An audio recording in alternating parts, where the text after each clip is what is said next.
Hello and welcome to the Ionavation Podcast. I'm your host, Tony Green, and here we highlight innovators and entrepreneurs. Today I'm joined by our pleasurable host, Dwight Peters. He's a commercial real estate broker. And what else do you do?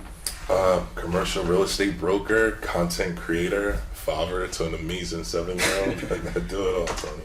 Okay, you said you're from the Bronx. Correct. And you're also Jamaican, so you grew up with a strong family and oriented type of culture. Correct. How has that impacted your entrepreneurship?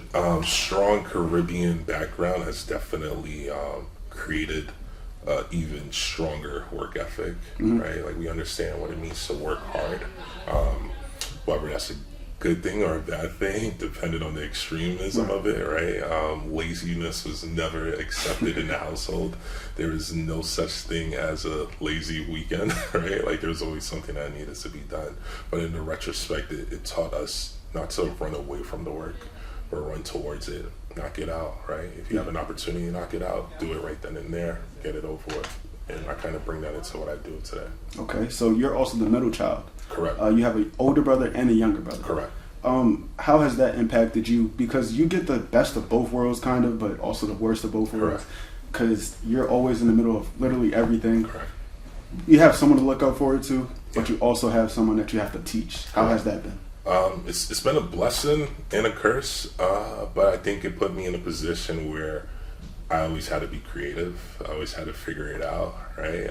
Especially when you don't always get the attention you felt like you probably needed. You had to occupy your time with other things, and that's where creativity came in a lot of times. Okay, so a big thing about Jamaica is cuisine. Yes. So you specialize in restaurants, correct? Yes. So you said you were tired of leaving your borough to go to other boroughs. How has that been, just dealing with other restaurants and dealing with other cultures and things of that nature, just in your line of work? Great. There's a lot of real estate available in the Bronx, and I get to highlight that to a lot of entrepreneurs that weren't privy to that information, right?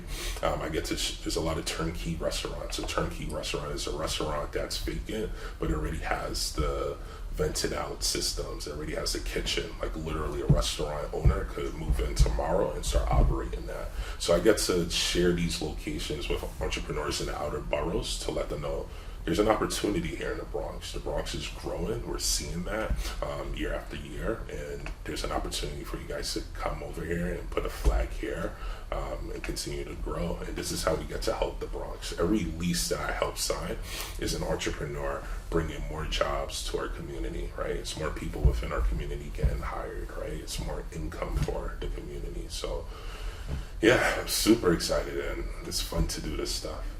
A lot of times we see people coming from tough backgrounds like yourself from the Bronx, and they, as soon as they leave home, they don't really like to come back necessarily. Why was it so important for you to come back and actually grow actual infrastructure in the Bronx? I left, right?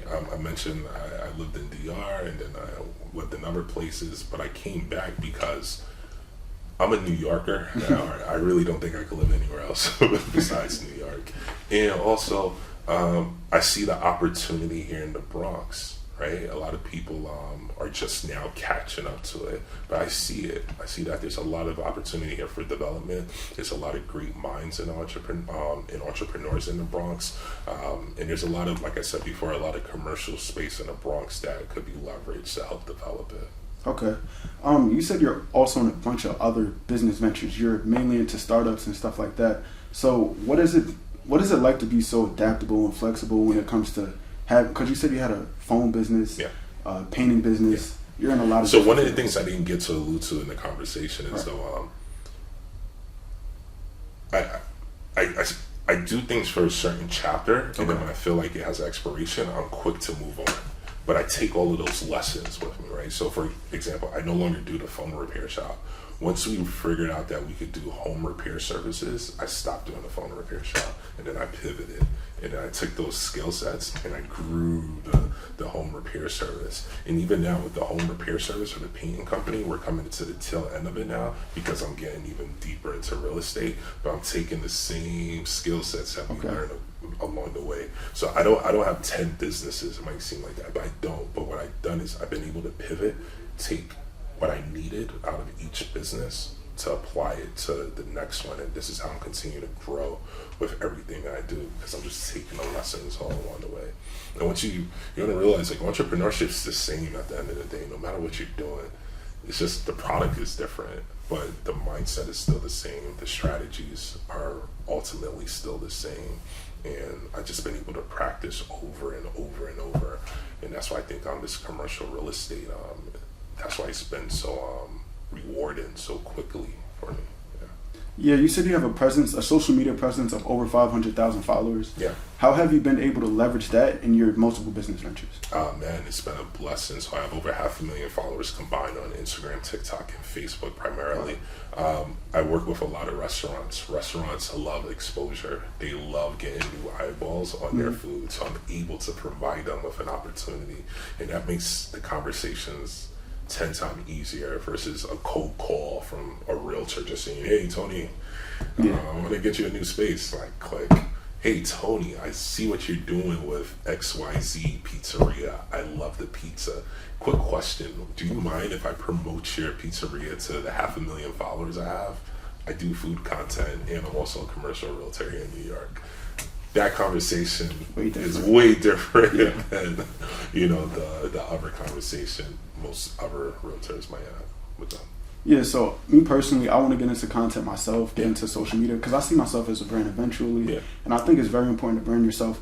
What would you say is like a few things that you really took away from growing your social media presence that allowed you to have your success? Record everything. We're recording right now, right? Like, I'm going to post that. Record. Pick up the phone and just record. I promise you, you're going to beat out 99.9% of other people because they're not going to do it. Pick up the phone, record, and be consistent, and do it every day. Make it an exercise. Every time you pick up your phone and go on social media, post something. I don't care if it's a reel, if it's a caption, if it's a photo. Just get in that habit of just posting. And then pay attention to what works and what doesn't work. Like, you might post something and gets 100 views. 100 views doesn't sound like a lot, right? But hold on. What if you post something and gets 100 views, but 20 people liked it? That's a 20% engagement factor, right? That's huge. The algorithm didn't push you out yet. You just got 100 organic views, but you got 20% engagement. That's huge. What if the algorithm pushed it out to 10,000 people, right? But in order for the algorithm to trust you, you have to post a lot. The algorithm's going to trust me more than you because I'm posting 40 times a day, right? Versus you posting once a week, right? So just be consistent. Allow the algorithm. We can't control the algorithm, but we could control our output. And that's what you gotta focus on, your output. How much content are you putting out and the quality of the content. So how do you stay so consistent when putting out that many videos, when juggling so many different ventures? Because I make it part of my day-to-day, right? So I document what I do. It's part of the day-to-day. Like, it's not a separate entity. Like, I gotta create content. Like, it's just woven into the fabric of my day-to-day. Yeah. Right. So entrepreneurship, social media, it all demands resilience. You go through a lot of different things, pull so many different directions. What would you say has been one of your biggest teachings so far, just in either space? Learning to say no. Yeah, right? Like, people will pull you. Right. And, you want to do everything for everybody, but your superpower really comes from niching down and saying no. Perfect example, real estate. In my office, there was a few opportunities for me to do some residential work. And I was like, I had to tell them, no, I'm not. It's not commercial. It's not restaurants or retail. I'm not doing it. Like, I had to turn down the opportunity. And I'm so glad I did, because it would have took me off my path. Like, I know where I want to go. So if anything comes across my desk that's not aligned with my North Star, I call it my North Star, like where I'm going, I have to decline it, because it's going to be a waste of time for me, and I might not be able to give you the results that you want for that particular project, because I'm trying to go this way. Okay. And I don't want to waste time. Yeah. Yeah, that's one thing you said, that you do really prioritize your time. Yeah. You said 10-hour work days just simply work for you. And one of the best things you said about entrepreneurship is that you get to really play with your own time and make your own schedule. Yeah. How do you feel like that shaped you just as an individual? Because it allows me to make better decisions. Right. So now the things I do end up on my calendar, they have to move the needle, right? So I get to trim the fat. So I wake up every day and I think, like, what are the 3 main things I want to accomplish today? Like, what are the priority? Like, sometimes we think we have to do everything and we get to start to feel overwhelmed. But the quickest way to eat an elephant is what? One bite at a time, right? So I might have like 3 to 4 key things on my calendar that I have to do that day. And that makes me feel super productive, and I get to ride the momentum into the next day because I knew, okay, I just knocked out those 4 things that I said I would do. And then you get to look at the calendar, you get to start tracking everything that you accomplish. And then it accumulates over 30 days. You get to say, whoa, for the month of September, I did X, Y, Z, versus running around trying to do everything. You're not organized, you don't have anything on your calendar, but you're just going here, there, and there. You're moving, but are you being productive? Right? Yeah. So for someone like myself, I'm 21 years of age rather. Mm-hmm. I'm pretty young. So what would you say for even our viewers? What would you say is something that we can do just to get started? Get started. Just get started. That's right. Like, yeah, really, just get started, man. It's really that simple. Yeah, there's no secret sauce I could give you. Either you're doing it or you're not doing it. And that's really the great divide. Like, either you're doing it or you're not doing it. Have a goal. Where are you trying to get to? And what steps are you going to do today? You don't have to, like I said, you don't have to overwhelm yourself.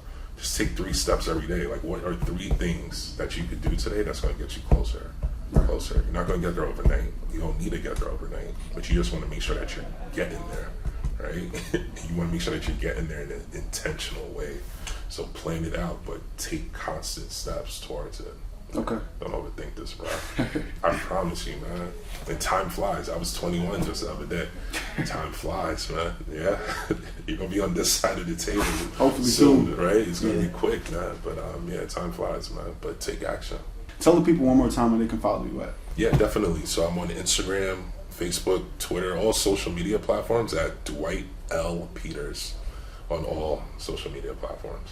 It's been an absolute pleasure. Yeah, Thank you for sitting down and speaking to us today. Anytime. For any more content that you guys would like to see like this, inspirational people, innovators, entrepreneurs, any type of people that you want to take any type of real substance from, please tap in here on YouTube and Instagram at Hynes Institute. Thank you.